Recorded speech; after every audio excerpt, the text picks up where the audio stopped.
如果你能看到这支影片，亲爱的，这不是一个偶然，这代表你的灵魂深处已经准备好要进行一个从匮乏到丰盛的重大转变。我之所以敢这么说，是因为在2017年，同样的信号也出现在我的生命里。那时候，我的人生是完全卡住的。我是一个在百货公司卖女鞋的专柜人员，每天被排班表捆绑，生活绕着打卡钟旋转。我看不到未来，只感觉到灵魂正在慢慢枯萎。然后，一个内在的声音响起，我做了一个选择。就在短短的6个月之后，我的人生发生了奇迹般的反转。我辞掉了那份朝9晚5的工作，成为一个全职的内容创作者。我开始环游世界。我的办公室可以是巴厘岛的海滩，也可以是清迈的咖啡馆。我拿回了生命的主导权，而这就是我爱妃，从一个在专柜里感到灵魂被困住的年轻人，到如今成为一个陪伴大家走在觉醒与创造路上的疗愈师，我所经历的真实旅程。在这支影片里，我将会把我生命中那个最关键、最核心的秘密毫无保留地分享给你。这个秘密就是那把转动我命运的钥匙，我相信它也同样能为你创造出你渴望已久的转变。你可能会好奇，我到底是顿悟了什么？是学了什么神奇的技巧吗？其实，我意识上最大的转变来自于读了一本非常古老、非常薄，却蕴含着宇宙级能量的百年经典。这本书叫做《失落的致富经典》，它不是在教你投机取巧的赚钱方法，而是在揭示一个深刻的宇宙法则。书里的核心就只讲了一件事：一个人所有外在的丰盛，都源于一个内在的选择，也就是选择从竞争性心态转移到创造性心态。这就是那把钥匙，从竞争到创造。听起来可能有点抽象，对吗？让我用当年卖鞋的经历给你讲讲这到底是什么意思。在竞争性心态里的我是这个样子的。当我看到隔壁的同事开了一张大单，卖了好几双昂贵的鞋子，我的第一个念头是：可恶，那本该是我的客人，我的业绩被抢走了。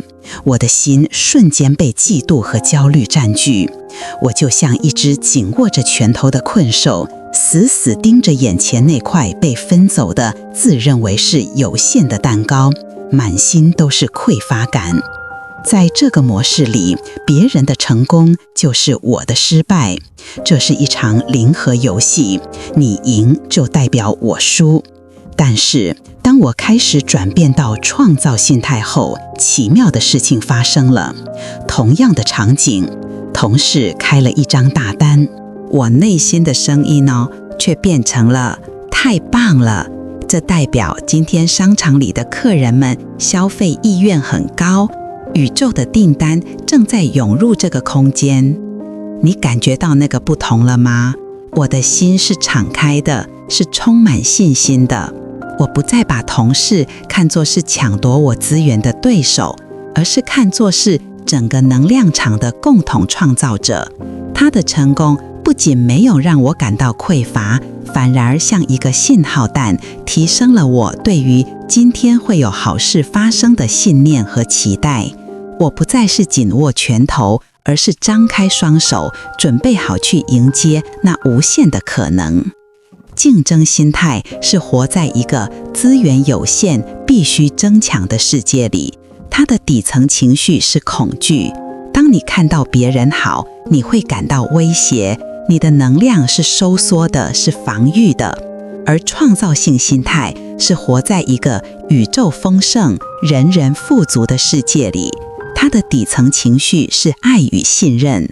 当你看到别人成功，你会由衷地感到被激励、被鼓舞，你的能量是扩张的，是流动的。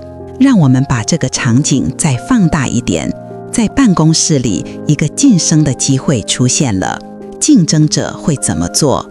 他会开始打探消息、计算利弊，甚至可能在背后说竞争对手的坏话。他的每一个行动都源于位置只有一个，我必须干掉别人的恐惧。而创造者呢？他可能会公开支持他认为最适合的同事，甚至主动分享自己的经验与资源，去帮助对方，因为他打从心底相信，当一个优秀的人去到那个位置，整个公司都会变得更好，而公司的成长最终会为包括他在内的所有人创造出更多更新的机会。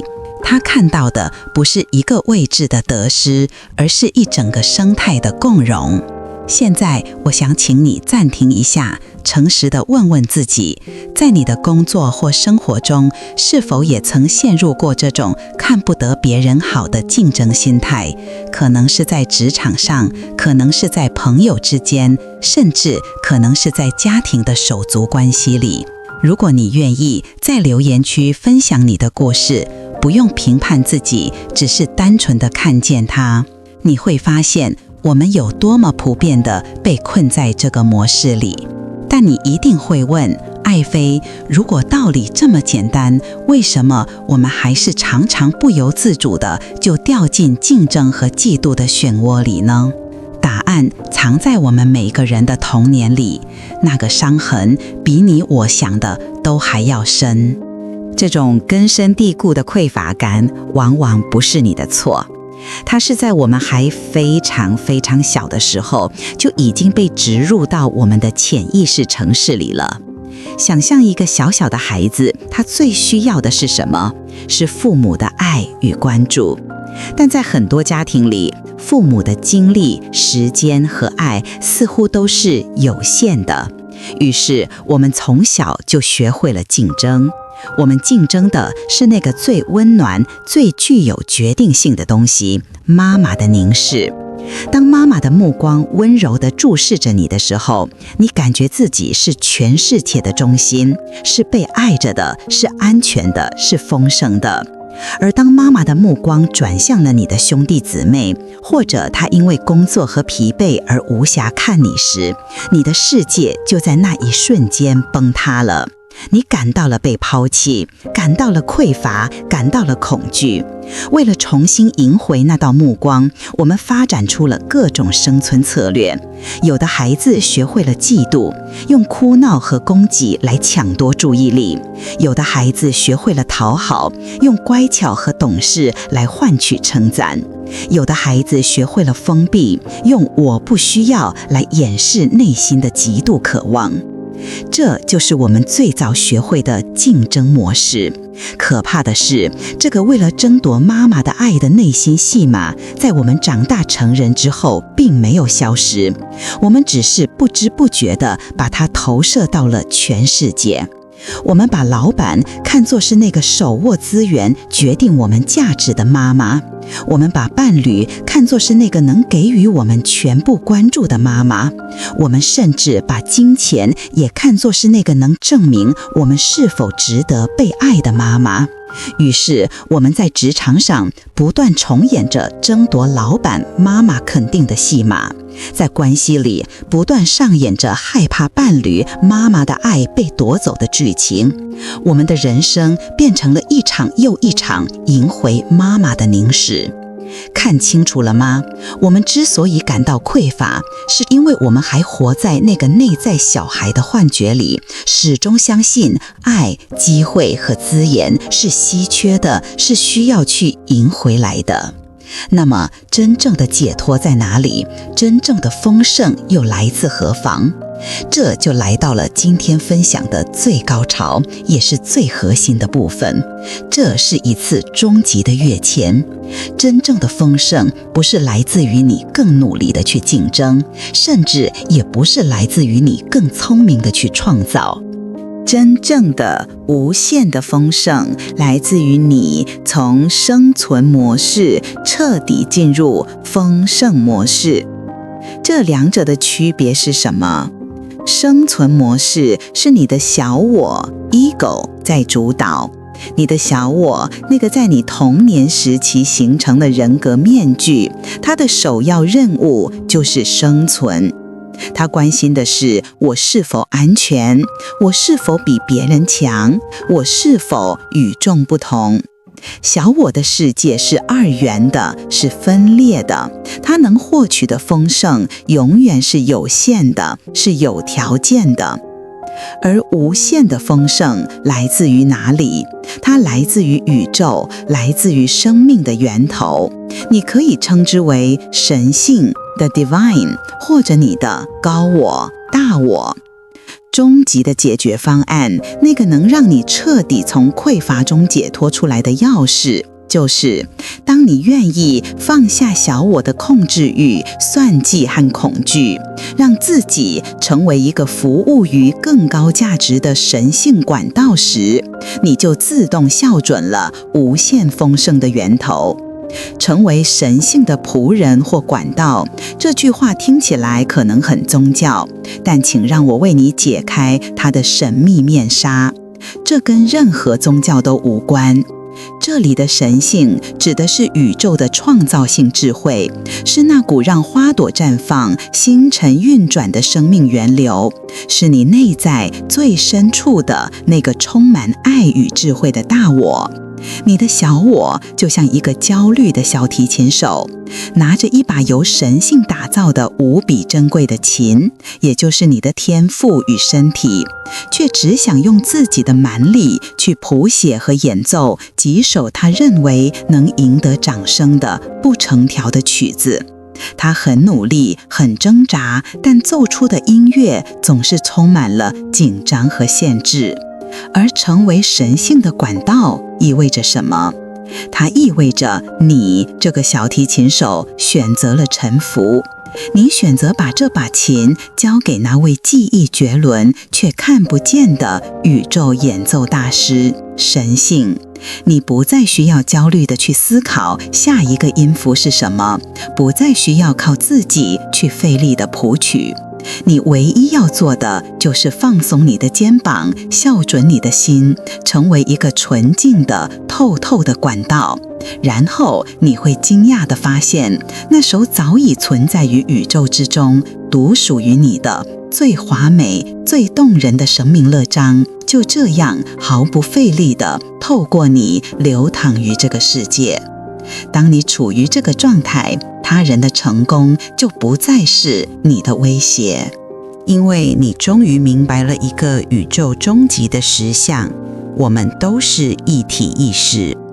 当你意识到我们其实都是这支宏伟的宇宙交响乐团中的一个独一无二的乐器时，你会去嫉妒旁边那只长笛的声音悠扬清脆吗？不，你不会。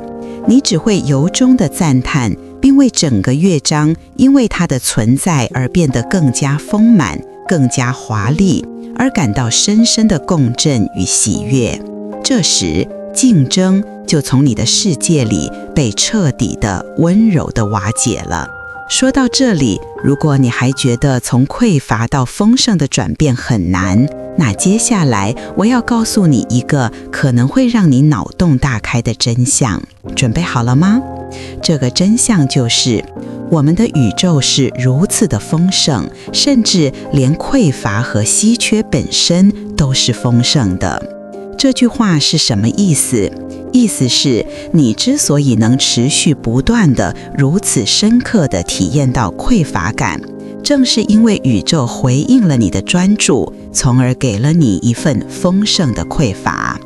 你的焦点在哪里，你的实相就在哪里。宇宙从不吝啬，它只是一个放大器。你持续地对它发出我不够好，我没有钱，机会轮不到我的信号，宇宙就会忠实地为你放大这些体验，让你得到源源不绝的丰盛的匮乏证明。这就像拼收音机一样，想象一下，你的人生可能一直以来都被锁定在93.6匮乏 FM 这个广播频道。你早就习惯了这个频道里循环播放的关于失去和遗憾的悲伤情歌，也习惯了那些充满焦虑和抱怨的新闻播报。你甚至以为整个世界就只有这个频道。但事实是，在整个空中同时存在着成千上万个不同频率的电台，有播放着轻快爵士乐的喜悦 FM， 有分享着智慧洞见的开悟 FM， 还有讲述着各种成功故事的富足 FM。 他们一直都在那里，从未离开。你不是没有选择，你只是从未意识到自己手里一直握着那个可以转台的旋钮。所以，亲爱的，从匮乏到丰盛，从来都不是一个需要你费力去攀爬的遥远的目标。它不是一个结果，它是一个你此时此刻就可以做出的选择。你随时都可以拿起那个心灵的遥控器，轻轻地转动那个频率的旋钮。那具体要怎么做呢？如何才能立即开始转台？答案简单到不可思议，就从感恩开始。感恩是宇宙中最强大的，能将你与所有已然存在的丰盛校准的统一能量。当你开始专注于你已经拥有的一切，无论它多么微小，可能是今天早晨的一缕阳光，一杯温暖的咖啡，一个来自朋友的微笑，甚至是你此刻平稳的呼吸。就在你专注于这些美好的那一刻，你的频率就已经在悄然改变。